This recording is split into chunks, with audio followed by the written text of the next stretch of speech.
Around the early 1950s, just outside Moscow, Soviet film planners approved what looked like a simple infrastructure decision.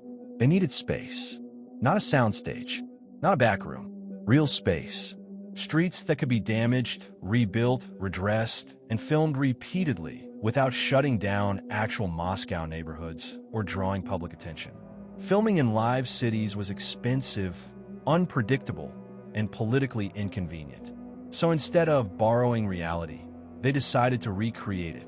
The Gorky Film Studio backlit was designed to function like a city while never officially being one. The plan was to construct environments realistic enough that directors could move actors through them naturally, without having to cheat angles or explain layouts to the camera. These were not facades meant to hold up for a single shot. They were not temporary props designed to be torn down after filming wrapped. Entire neighborhoods were built from the ground up. Apartment blocks included stairwells that connected floors logically. Schools contained full corridors and classrooms. Industrial yards were fitted with fixed machinery bolted into place, not for function, but for weight, scale, and authenticity. Roads curved the way real roads do, guided by practical movement rather than visual drama. It was realism by design, and for years, that control held. But over time, as productions ended and new ones replaced them, that realism stopped being managed and started existing on its own. By the late 1960s, the backlit had already outgrown its original purpose. What had started as a controlled filming environment was no longer being cleared between productions. Dismantling sets required labor, materials, and approvals, and those resources were increasingly directed elsewhere. If a structure could be reused, it was altered. If it could not, it was left exactly where it stood. This decision was never announced. It emerged quietly, through habit rather than policy. Crews stopped thinking in terms of removal and began thinking in terms of adaptation. Walls were reinforced instead of torn down. Interiors were repainted rather than rebuilt. A building constructed to represent civilian housing might later be used as an administrative office, then repurposed again as an industrial interior, without its external form ever changing. Over time, this created a layered environment with no clear timeline. New constructions were placed beside older ones without regard for continuity. Roads connected areas that had never been intended to coexist. Utility lines were extended to buildings whose original function had already been forgotten. The backlit expanded not according to a master plan, but according to immediate production needs. By the 1970s, even long-term studio employees could no longer identify which structures belonged to which films. Call sheets referenced building numbers rather than names. Location lists circulated without descriptions. Crews arrived on set knowing only where to stand, not what the place had been designed to represent. Some buildings showed clear signs of ongoing use. Others were sealed, locked, or simply ignored. There were structures that had not appeared in a film for years, yet remained wired for electricity and connected to studio infrastructure, maintained just enough to avoid collapse. What made this unusual was not abandonment, but uncertainty. No one was officially responsible for deciding when a set stopped being a set. There was no final inspection, no decommissioning process, no point at which a structure was formally declared obsolete. It simply slipped out of active use and stayed behind. As a result, the backlit stopped resetting itself. Instead of cycling through creation and removal, it accumulated. Each production added mass, complexity, and confusion. Over decades, this transformed the area into something that no longer behaved like a studio, but also could not be classified as anything else. It was no longer clear where filmmaking ended and where infrastructure began, and that ambiguity would shape everything that followed. By the early 1980s, the problem was no longer scale but control. The backlit now covered an area large enough that it could not be monitored consistently. Officially, it remained a restricted production zone, but in practice, enforcement depended entirely on which department was responsible at the time. Some periods were tightly managed, with passes checked and movement limited. Other periods passed with no visible oversight at all. This inconsistency created gaps. crews began encountering buildings that were not listed in current production documents. Locations appeared on schedules with only numeric identifiers, offering no indication of what the structure had originally been built to represent or when it had last been used. Electrical systems functioned in places that had not hosted filming in years. Some sections were clearly maintained. Others showed no signs of attention, yet remained accessible. Doors were unlocked. Stairwells were intact. Utilities worked without explanation. There was no visible boundary separating active areas from inactive ones. Former employees later described wandering into structures they had never seen before despite years on site. These were not hidden spaces or underground rooms, but full buildings integrated into the layout, connected by roads and walkways that suggested deliberate planning. Records did exist, but they were fragmented. Architectural plans were stored separately from production logs. Renovation work was often undocumented if it was done for short-term use. As departments changed and staff rotated, institutional memory faded faster than the structures themselves. What emerged was a space governed less by rules than by momentum. If a building stood, it was assumed to be usable. If it was connected to power, it was considered active, regardless of whether anyone remembered activating it. The absence of a clear prohibition became permission by default. This was not secrecy, it was procedural erosion. And as oversight weakened, the backlit began functioning in ways that no longer aligned with its original purpose. Not because anyone chose to change it, but because no one was left making decisions about what it should become. As oversight weakened, the backlit began to develop a presence that was difficult to explain to anyone who had not walked through it themselves. The discomfort did not come from decay alone. Many real cities decay, far more dramatically. What unsettled visitors was coherence without activity. Streets aligned properly. Buildings faced one another the way they would in functioning districts. Sightlines made sense. Movement through the space felt intuitive, as if it had been shaped by daily use rather than design. But there was no evidence of that use. Inside the buildings, interiors followed practical logic. Stairwells were placed where they would be in residential blocks.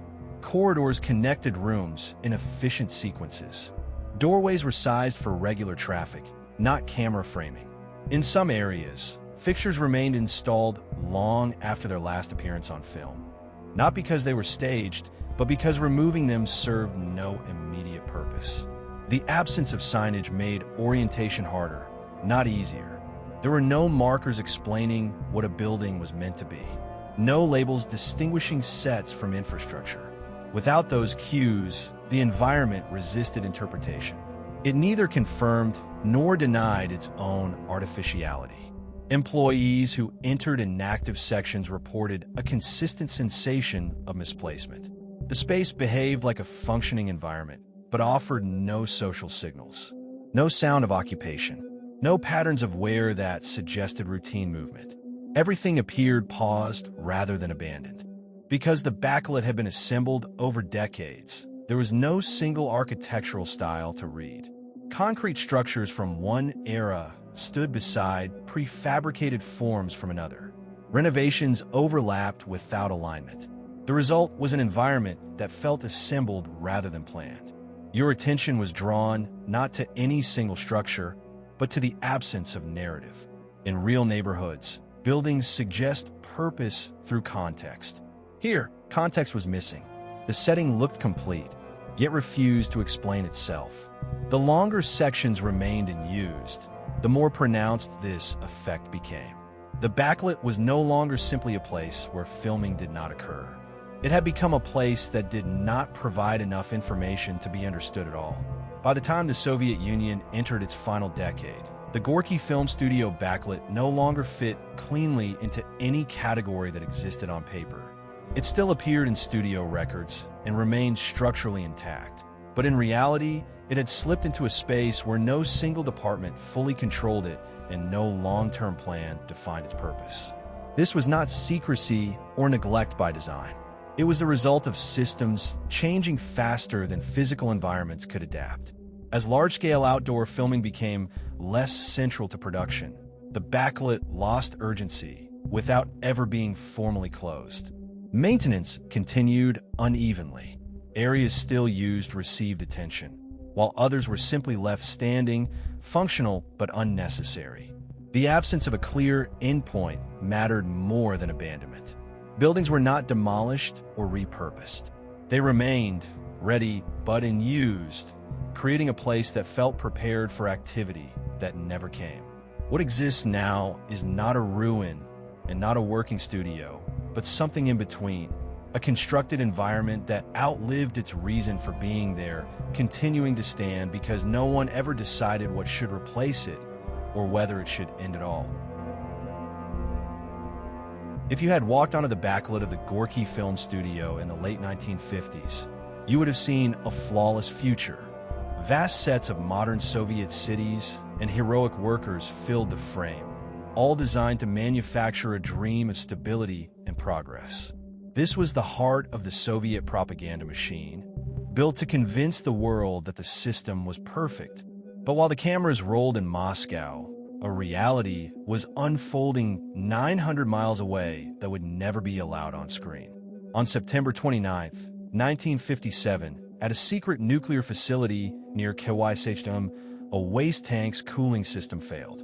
Internal temperatures soared until the tank detonated with a force of 70 tons of TNT. There was no mushroom cloud or siren. Instead, a silent, radioactive plume drifted across the countryside, settling over villages, rivers, and forests. This invisible poison formed the East Ural radioactive trace, a disaster that, at the time, had no name and no acknowledgement. The Soviet government classified the incident instantly. Newspapers remained silent, and doctors were ordered to treat unfamiliar illnesses without using the word radiation. Families in the fallout zone were left in place, harvesting contaminated crops and drinking from toxic rivers, unaware that every meal was a death sentence. As residents in the Urals were poisoned by a landscape that looked perfectly normal, the Gorky Film Studio continued to export images of safety and technological mastery. These were parallel realities, one carefully constructed to be seen, the other deliberately erased. On screen, the atom was a symbol of progress. Off-screen, it was a silent killer that the system was willing to ignore to protect its image. In the weeks following the explosion near Kawai, the absence of information became the most dangerous element of the disaster. Because nothing had officially occurred, nothing officially required explanation. Life in the affected regions continued as normal, even as subtle evidence accumulated that something fundamental had changed. Doctors began noticing patterns they could not explain. Patients arrived with burns that had no source, skin damage unlike chemical exposure, and exhaustion that progressed unnaturally fast. Hair loss appeared in clusters. Children weakened without infection. Pregnancies failed or resulted in complications no one had been trained to classify. Each symptom was treated in isolation and recorded under vague categories that avoided identifying a cause. Instructions were indirect. Medical staff were told what not to say rather than what was happening.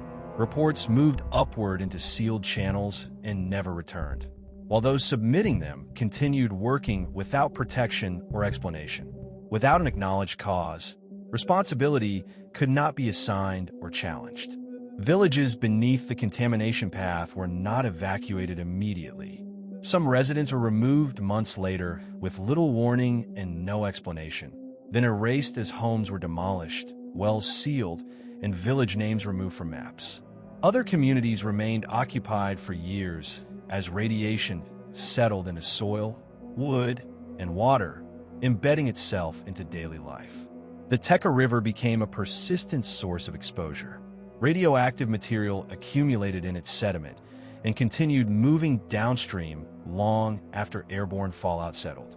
Fish absorbed it, livestock drank from it, families depended on it, unaware the river itself had become a delivery system for radiation. What made the damage irreversible was duration. People were not briefly exposed and removed. They remained inside it. The environment showed no visible warning. Crops grew, forests stayed green, houses stood intact, With no signal to flee, radiation accumulated invisibly at the cellular level. At the same time, the Gorky Film Studio in Moscow continued operating without interruption. Films emphasized control, order, and technological mastery, reinforcing the illusion that failure was impossible. Information moved in one direction. What happened near KYSHDYM never reached the screen, while what appeared on screen made KYSHDYM unthinkable. Filmmakers did not know what doctors were seeing. Doctors were not told why it was happening. Officials issuing orders were never required to explain them. By the early 1960s, internal studies confirmed increased cancer rates, genetic damage, and shortened lifespans. These findings were classified and archived, never meant to inform those living with the consequences. Containment followed quietly. Forests were restricted. A reserve was created. Access was limited without explanation. Warning signs appeared only where radiation could no longer be ignored. Without acknowledgement, the disaster persisted. The damage lived in bodies and landscapes rather than records. What remained was a split reality, one constructed to be seen, the other lived and concealed. And as long as that division held, the consequences did not need resolution. They only needed containment. By the late 1960s, the consequences of KYSHDYM had stopped being confined to individual bodies and had begun reshaping the landscape itself. What could not be erased medically was managed spatially. The solution was not disclosure, but distance. Entire zones were reclassified without explanation. Access roads were blocked. Forests were placed under restriction. Maps were quietly updated to remove villages that no longer officially existed. To the outside world, these changes appeared administrative, the kind of adjustments that happen routinely in a centrally managed state. To those living nearby, they marked the slow disappearance of familiar places without reason or closure. One of the most heavily contaminated areas was converted into what the state described as a protected nature reserve. Officially, it was an environmental preservation zone. In reality, it was a containment measure. By reframing exclusion as conservation, the government avoided admitting that the land itself had become dangerous. Wildlife studies were permitted. Human access was not. This shift allowed the problem to be sealed geographically while remaining unresolved politically. Radiation does not respect borders, and neither did its consequences.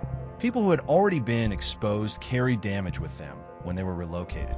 Illness followed families into new towns. Patterns repeated across generations. Birth defects, cancers, and immune disorders appeared in populations that no longer lived anywhere near the original contamination path, severing the visible link between cause and effect. Medical recognition lagged behind lived reality. Conditions were treated but rarely explained. Compensation, when it existed at all, was fragmented and inconsistent. Many affected residents were never officially classified as victims because classification required documentation that had never been created or had been deliberately withheld. The disaster became statistical rather than historical, a matter of elevated rates instead of named events. At the same time, the state narrative remained intact. Technological progress continued to be celebrated publicly. Nuclear power was framed as safe, controlled, and essential. Failures were presented as hypothetical risks that had been eliminated through discipline and expertise. The existence of KYSHDYM contradicted this image, which is why it remained excluded rather than addressed. This exclusion created a peculiar imbalance. The further the event receded into the past, the more permanent its effects became. Land could not be cleansed. Genetic damage could not be reversed. Rivers continued carrying sediment long after the original source was contained. What had begun as a single explosion evolved into a condition that extended indefinitely forward in time. When partial disclosures finally emerged decades later, they arrived stripped of urgency. The information confirmed what local populations already knew, but did little to change their circumstances. Acknowledgement did not undo exposure. Naming the disaster did not remove it from the soil. What KYSHDYM demonstrated was not just the danger of radiation, but the durability of systems designed to absorb failure without admitting it. By controlling information, the state delayed accountability. By controlling space, it delayed confrontation. By controlling narrative, it delayed memory. And in that delay, the disaster never truly ended. By the 1970s, the KYSHDYM zone had become a place both present and absent. Maps showed boundaries. Forests grew over former villages. Roads led to places that no longer existed. The land looked normal, but the air, water, and soil carried a memory that could not be seen. Exposure persisted quietly, invisibly, in people, animals, and the environment. Local residents who remained or returned lived inside that memory every day. Every well, every field, every path carried risk. Life adapted, but adaptation was not safety. Children played in streets still warm with summer sun, unaware of the invisible particles embedded in dust and dirt. Families harvested crops, drank from rivers, tended livestock, all while invisible decay continued. Outside observers saw nothing. The land appeared safe. There were no ruins, no mushroom clouds, no immediate spectacle to demand attention. And that absence became part of the disaster itself. Danger that could not be seen was easier to ignore. The threat remained constant, unacknowledged, and cumulative. Meanwhile, in Moscow, the Gorky Film Studio backlit continued projecting perfection. Streets aligned, buildings gleamed, and workers moved with purpose. The illusion was absolute. The Soviet dream thrived on film, even as its people were silently poisoned in reality. The two worlds, one constructed, one lived, existed side by side, never intersecting. One demanded attention, the other demanded ignorance. Researchers who studied the area decades later described it as an environment out of balance. Nature had reclaimed space in some areas, but human artifacts persisted in others. Contamination moved through sediment, water, and soil. Wildlife carried radiation. People who had once been relocated carried damage into new communities. The disaster was mobile, persistent, and invisible. KYSHDYM was not a moment. It was a process. It was slow, silent, and relentless. And because no one admitted what had happened, the danger became structural, embedded in daily life, in decisions not taken, in knowledge that was deliberately withheld. By the late 1980s, when the truth began leaking, the revelation was not shocking because it was sudden. It was shocking because it was cumulative. The land had already absorbed decades of exposure. Bodies had already borne the consequences. Families had already been reshaped. A disaster defined by delay was still defining the people it touched. By the time the KYSHDYM disaster was acknowledged decades later, the damage was already permanent. This wasn't a story for history books, because history demands resolution. KYSHDYM offered none. It was a disaster of silence, delay, and deliberate erasure. The land itself became deceptive. Forests grew over abandoned villages, but the growth was a lie.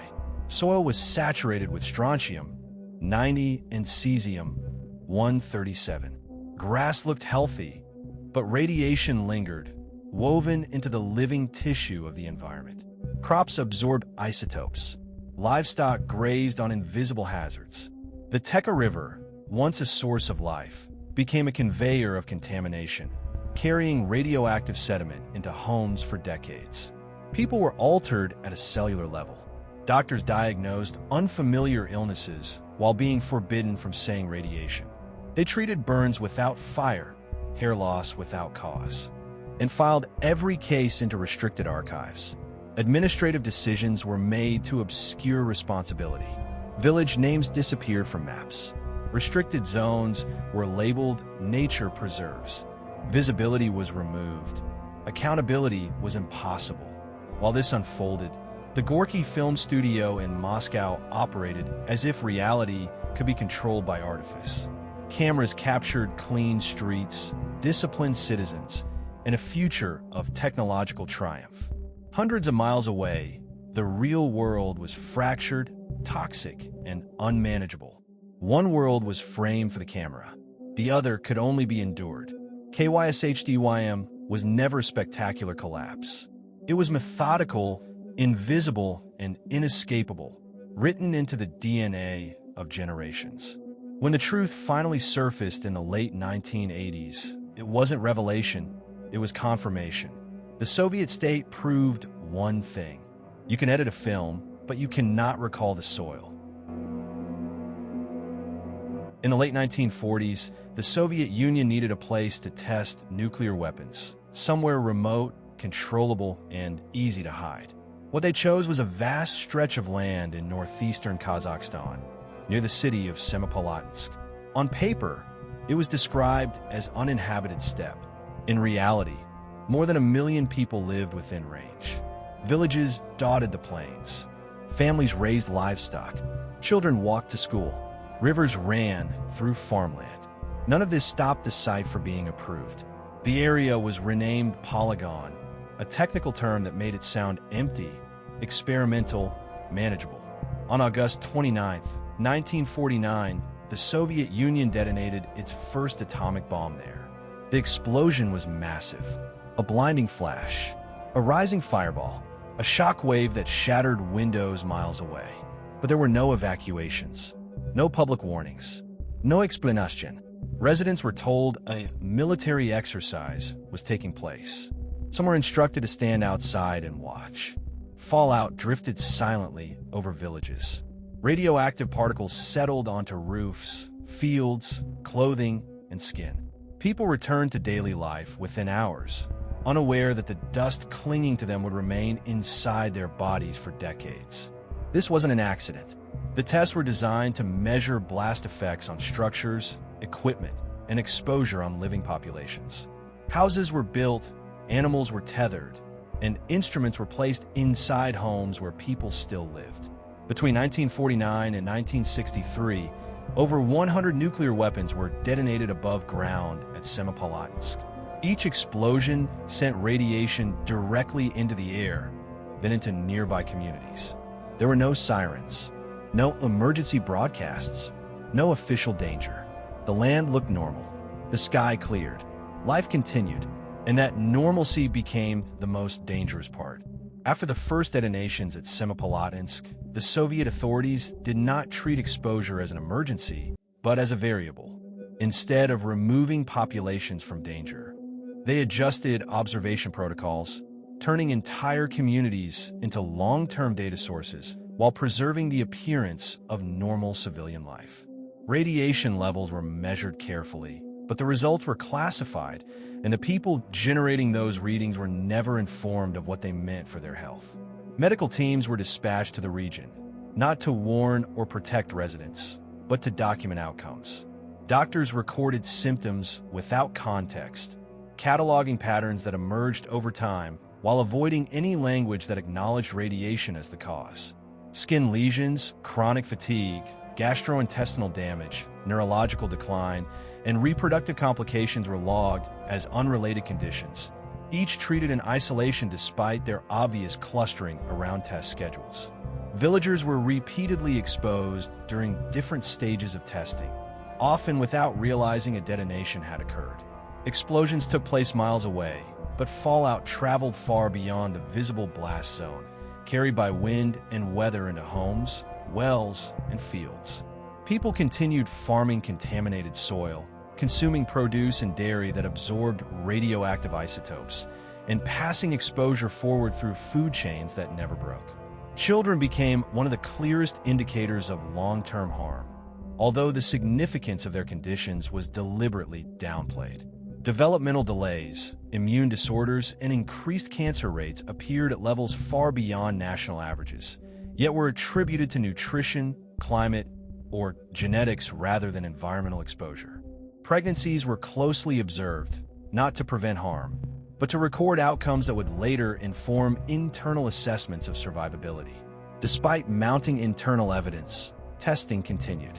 Nuclear detonations were treated as routine operations, scheduled and executed with precision, while civilian life was expected to adapt around them.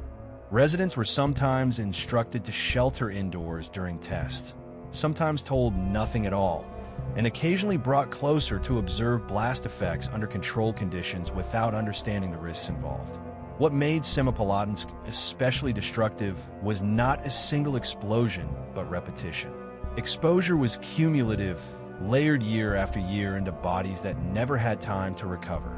Radiation embedded itself into bone, tissue, and genetic material, ensuring that damage would not remain confined to one generation, but would extend forward in unpredictable ways. By the time atmospheric testing slowed in the early 1960s, the region had already been fundamentally altered. The experiment had succeeded in one sense. It produced data. What it did not produce was accountability. The people who lived through it remained where they were, carrying invisible consequences, while the state preserved the narrative that everything remained under control. When atmospheric testing at Semipalatinsk slowed and eventually paused, the danger did not recede with it. The explosions ended, but the environment they had created remained active, saturated with radioactive material that had settled into soil, water, and infrastructure. What had once been test fallout became background reality, an invisible condition that reshaped daily life without announcing itself. The land continued to function as if nothing had happened. Fields were planted, animals grazed, wells were used for drinking and cooking. The absence of visible destruction reinforced the belief that the worst was over, even as radioactive isotopes persisted in the ecosystem, cycling through crops, livestock, and human bodies. Exposure became continuous rather than episodic, sustained through ordinary routines rather than extraordinary events. Health consequences intensified rather than diminished. Cancers appeared years after the last visible flash in the sky. Bone marrow disorders, thyroid damage, and immune system failures became increasingly common, particularly among those exposed as children. Genetic damage manifested slowly, surfacing in birth defects and developmental abnormalities that could not be traced to a single moment, but pointed unmistakably to long-term exposure. Medical response remained constrained by policy rather than necessity. Clinics treated symptoms without naming causes, and physicians who recognized radiation-related patterns were limited in how they could document or discuss them. Official diagnoses avoided environmental attribution, ensuring that illness could be managed administratively rather than politically. Without recognition, there could be no public reckoning. Relocation efforts, when they occurred at all, were selective and incomplete. Some villages were moved decades after the heaviest exposure, long after the damage had already been done. Others remained in place indefinitely, deemed acceptable losses within acceptable limits that were never publicly defined. Those who relocated carried their exposure with them, severing the geographic link between cause and consequence and allowing the broader system to deny responsibility. The test site itself was gradually reclassified and restricted, presented as a controlled military zone rather than a contaminated landscape. Warning signs appeared inconsistently, offering prohibitions without explanation. Researchers continued to study the area under classified programs, measuring persistence rather than prevention, while surrounding populations lived alongside the remains of an experiment they had never agreed to participate in. What emerged was a disaster without a clear endpoint. There was no moment when safety was restored, no declaration that danger had passed. The testing program ended on paper, but its effects continued unfolding across decades, embedded in bodies and ecosystems that could not reset. Semipalatinsk did not collapse in a single catastrophic event. It transitioned quietly from a test site into a condition, one that outlasted the explosions themselves and ensured that even in silence, the experiment was still ongoing. By the time internal authorities fully understood the scale of damage around Semipalatinsk, the question was no longer whether people had been harmed, but how much of that harm could be acknowledged without destabilizing the system that caused it. Knowledge existed, but it was compartmentalized, reduced to classified reports and restricted studies that measured consequences without permitting responsibility. Soviet scientists documented radiation levels far beyond what had been publicly admitted. They tracked elevated cancer clusters, shortened life expectancy and generational health decline in communities downwind of the test site. These findings circulated within closed scientific and military circles, where they informed future testing protocols but never reached the populations already affected. The purpose of research shifted from protection to optimization, refining how much exposure could be absorbed without triggering visible crisis. Public disclosure was treated as a strategic risk. Admitting widespread harm would have undermined the narrative of technological control and national security. Instead, silence became policy. Villagers were not told what had happened to them or why illness followed family lines. Compensation systems, where they existed, required documentation that exposure had never officially occurred, creating a loop that excluded most victims by design. Children carried the heaviest burden. Many were born years after the largest tests, yet exhibited congenital abnormalities, neurological impairments, and immune deficiencies linked to parental exposure.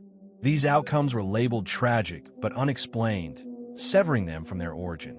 Without acknowledged cause, there was no prevention, only repetition. Arrived too late to alter outcomes. The land remained contaminated. The health effects remained irreversible.